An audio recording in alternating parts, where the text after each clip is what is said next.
नमस्ते everyone, welcome back to Proxy Gyan में आपका बहुत बहुत स्वागत है। तो आज हम पढ़ने जा रहे हैं G20 ग्रुपिंग के बारे में। जैसे कि मैंने प्रॉमिस किया था, आज टोटल 4 लेक्चर्स हमें अपलोड आपके लिए करने थे। एक लेक्चर था MCQs जो कि हम डेली डालते हैं, एक था करंट अफेयर्स, ये लेक्चर भी डेली आता है। 2 लेक्चर्स नए थे, एक था G20 के ऊपर और एक था गगनयान के ऊपर। ऑलरेडी हमने चंद्रयान 3 और आर्टेमिस मिशन आपके लिए कवर किया है। आज हम G20 और गगनयान टॉपिक्स आपके लिए कवर करने जा रहे हैं। ये टॉपिक्स बहुत इंपॉर्टेंट हैं और ये टॉपिक्स आपके प्रीलिम्स के पर्सपेक्टिव से काफ़ी इंपॉर्टेंट रहते हैं। मेंस में भी इसके ऊपर से काफ़ी क्वेश्चंस पूछे जाते हैं 15 और 10 मार्क्स के रेंज में। तो चलिए शुरू करते हैं G20 ग्रुपिंग के बारे में। याद रखिएगा, आपको हमारे टेलीग्राम चैनल प्रॉक्सी ज्ञान को ज्वाइन करना है, जहां आपको हमारे क्लासेस के नोट्स, PDFs और सारी इन्फॉर्मेशन मिलती रहेगी। तो मैं आपको सबसे पहले एक हिंट दे देती हूँ कि G20 बेसिकली होता क्या है। देखिए, जब हम G20 की बात करते हैं, G का मतलब होता है ग्रुप ऑफ, ठीक है। सो G20 means it is a group of 20, alright, 20 Nations और 20 मेंबर्स। बेसिकली ये एक इंटरनेशनल फोरम होता है, ठीक है। This is an international forum. किसका फोरम होता है? It is an international forum for governments and central banks. कौन सी बैंक्स हैं वो भी हम पढ़ेंगे, कौन सी बैंक्स इसमें पार्टिसिपेट करती हैं। सेंट्रल बैंक्स के जो गवर्नर्स हैं वो भी इस ग्रुपिंग में पार्टिसिपेट करते हैं। टोटल 19 नेशंस इसमें पार्टिसिपेट करता है और इसमें 20 है, तो 19 नेशंस प्लस एक आपका इसमें यूरोपियन यूनियन आ जाता है, ठीक है। यहाँ तक पॉइंट क्लियर हो गया। इसको स्टैब्लिश किया गया था 1999 में, क्योंकि उस वक्त फाइनेंशियल क्राइसिस चल रहा था 1990s का। तो एम क्या था इस पर्टिकुलर ग्रुप का? एम इसका था to bring about financial stability in the world. अगर आगे जाके किसी तरीके का फाइनेंशियल क्राइसिस आता है तो सभी नेशंस मिलकर उस क्राइसिस से उभर सके, स्टेबिलिटी ला सके इंटरनेशनली। तो यही एम था G20 के ग्रुपिंग का। G20 ग्रुप का प्राइमरी फोकस किस पे रहता है?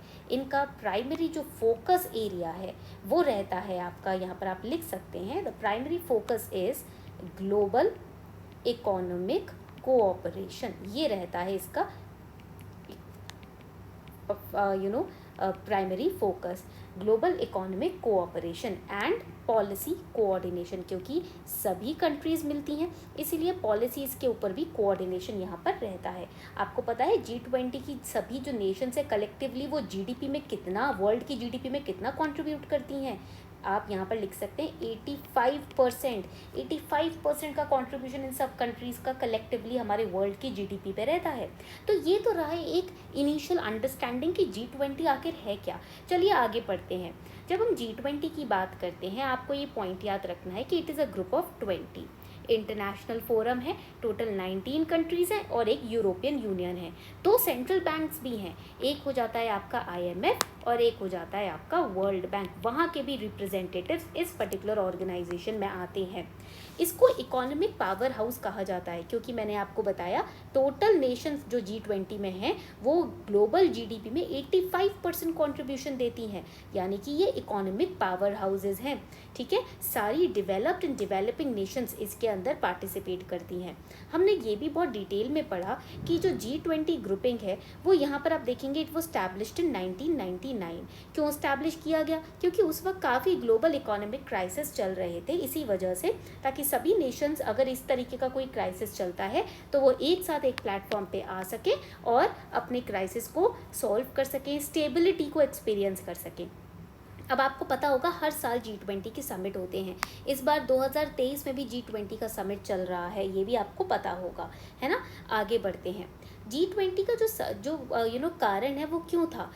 Because of the need for coordinated responses. देखिए, सभी नेशंस हैं वर्ल्ड में, हम जानते हैं, ठीक है। बट जब ये सब नेशंस एक साथ आकर काम करती हैं, एक साथ कोलैबोरेट करके, कोऑपरेट करके पार्टिसिपेट करती हैं, तो ये एक चेन बन जाता है, एक नेटवर्क बन जाता है आपस में। फिर अगर कोई दिक्कत कोई नेशन फेस करती है तो जल्दी उसका रेजोल्यूशन आ सकेगा, जल्दी वो दिक्कत सॉल्व हो सकेगी, है ना। बट वहीं अगर सभी नेशंस अलग अलग हैं, इंडिपेंडेंटली काम कर रही हैं, और अगर किसी तरीके का मेजर क्राइसिस वर्ल्ड में आता है तो रिस्पॉन्स करना, रिजॉल्व करना उतना ही डिफ़िकल्ट और उतना ही देर हो जाएगी उस चीज़ को सॉल्व करने करने में, है ना। अब देखिए सभी एक कम्युनिटी बना हुआ है मेंबर्स का, अगर कोई प्रॉब्लम फेस कर रहे हैं तो अलग अलग कंट्रीज़ के अपने अपने पर्सपेक्टिव और ओपिनियन हो सकते हैं उस सेम प्रॉब्लम को लेकर, ताकि वो प्रॉब्लम जल्दी से सॉल्व हो सके। इसीलिए G20 की ग्रुपिंग को तैयार किया गया है। अब G20 में इंटरनेशनल ट्रेड से लेकर financial regulation, economic policy coordination, climate change, sustainable development, digital economy, इन सभी टॉपिक्स के ऊपर चर्चा होती है और बात होती है। तो आप देखेंगे दिस इज अ ऑर्गेनाइजेशन और this is a forum where in all the topics, all the subjects, all the areas are catered to. सभी एरियाज पे काम किया जाता है। It is not just related to economic stability but it is also related to your different diverse areas. तो discussion भी उतना ही डाइवर्स रहता है। इवन टेररिज्म से रिलेटेड टॉपिक्स भी यहाँ पर डिस्कस किए जाते हैं in order to slow down terrorism and eradicate terrorism completely. ठीक है, अब 2023 का जो समिट है वो आपका कहाँ हो रहा है, न्यू दिल्ली में हो रहा है। ये पॉइंट आपको यहाँ पर अगेन याद रखना है। ठीक है, चलो आगे बढ़ते हैं। यहाँ तक मुझे लग रहा है G20 को आप बेसिकली समझ पा रहे हो कि आखिर G20 है क्या। G20 की इम्पोर्टेंस भी उतनी ही ज़रूरी है समझनी। ठीक है, अब आगे बढ़ते हैं। G20 के अंदर हम देखेंगे एक ट्रॉयका करके नाम आप देखेंगे G20 में। अब ये ट्रॉयका होता क्या है? Troika basically collection of 3 Nations है जो कि इस समिट की जो लीडरशिप है या होस्टिंग पावर है वो संभालती है। ठीक है, तो जैसे कि अभी करंट प्रेसिडेंसी किसके पास है, इंडिया के पास। ट्रॉयका में कौन कौन आएगा, मैं यहाँ लिख देती हूँ। ट्रॉयका में आएगा Indonesia, then we have India, then we have Brazil. तो अगर अभी प्रेसिडेंटशिप G20 की इंडिया संभाल रहा है तो नेक्स्ट संभालेगा नेक्स्ट ईयर ब्राज़ील। पहले इंडोनेशिया था। ठीक है, तो ये हो जाता है ट्रॉयका। मुझे लगता है यहाँ तक आपको पॉइंट क्लियरली समझ आ गया होगा। ठीक है, आपको पता है न्यू दिल्ली में सितंबर से नेक्स्ट मंथ से G20 का समिट स्टार्ट हो रहा है। और हमारे G20 के समिट के शेरपा कौन हैं? हमारे शेरपा हैं अमिताभ कांत। ये पॉइंट आपको यहाँ पर याद रखना है। ये बेसिकली हमारा जो अमृतकाल इनिशिएटिव चल रहा है ना, उसी के अंडर ये समिट भी आ रहा है। आगे बढ़ते हैं तो ये देखेंगे, ये रही आपकी G20 की ट्रॉयकास। तो यहाँ पर आप क्लियरली देख पा रहे होंगे नेक्स्ट ईयर ब्राज़ील इसको संभालेगा, प्रेसिडेंटशिप इसकी। इस साल हम होस्ट कर रहे हैं G20 को, इंडोनेशिया ने लास्ट ईयर होस्ट किया था। आगे बढ़ते हैं, ये रही हमारी G20 नेशंस। इनको याद रखना बहुत ज़्यादा ज़रूरी है। G20 नेशंस का आप निमोनिक भी बना सकते हैं। उससे क्या होता है कि आपको एग्ज़ाम के लिए याद रखना, प्रीलिम्स के लिए याद रखना ईजी हो जाता है। जैसे कि मैं आपको ना एक निमोनिक बना के देती हूँ, तो इसका ट्रिक हो सकता है जो मैंने खुद ही इंटरनेट से सीखा था। गुरुजी सीता अब SSC FCI में काम करती हैं। ठीक है, तो इसके अंदर बहुत इजी है। इसके अंदर G से जर्मनी हो जाएगा। ठीक है, G for Germany. Then U से क्या हो जाएगा, U से हो जाएगा आपका यूनाइटेड स्टेट्स। फिर R से हो जाएगा आपका यहाँ पर रशिया। ठीक है, ये U ये R और फिर से U आ जाता है इसमें, तो यूनाइटेड किंगडम हो गया। ठीक है, फिर उसके बाद गुरु जी, J से हो जाएगा जापान और I से क्या हो जाएगा आपका इंडिया।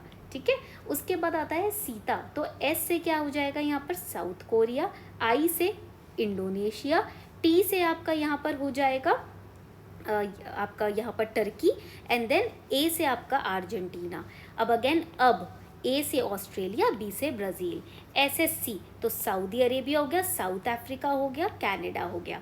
FCI F से फ्रांस हो गया, चाइना हो गया, इटली I से हो गया, M से हो गया मैक्सिको, E से यूरोपियन यूनियन और फिर काम करती है नॉर्मल। तो इस तरीके से देखिए आपने G20 ग्रुपिंग का निमोनिक भी याद कर लिया। तो ये बहुत ईजी तरीका है किसी भी ग्रुपिंग या किसी भी ऑर्गेनाइजेशन के निमोनिक फॉर्म में अगर आप उसकी कंट्रीज़ को या मेंबर्स को याद करो तो प्रीलिम्स में आंसर करना उतना ही ईजी हो जाता है। On this note we are wrapping up this session. उम्मीद करती हूँ, आई होप कि इतने कम टाइम में आपने G20 को बहुत अच्छे से बारीकी से समझ लिया होगा। ये आपका एक फ्लो चार्ट फॉर्म था जिसको आप अपने रजिस्टर में भी ड्रॉ कर सकते हैं। इसी नोट पर आज का जो सेशन है हम रैप अप करते हैं। Thank you so much for participating in the lecture और हमारा टेलीग्राम चैनल प्रॉक्सी ज्ञान फॉलो करना मत भूलिएगा। Thank you.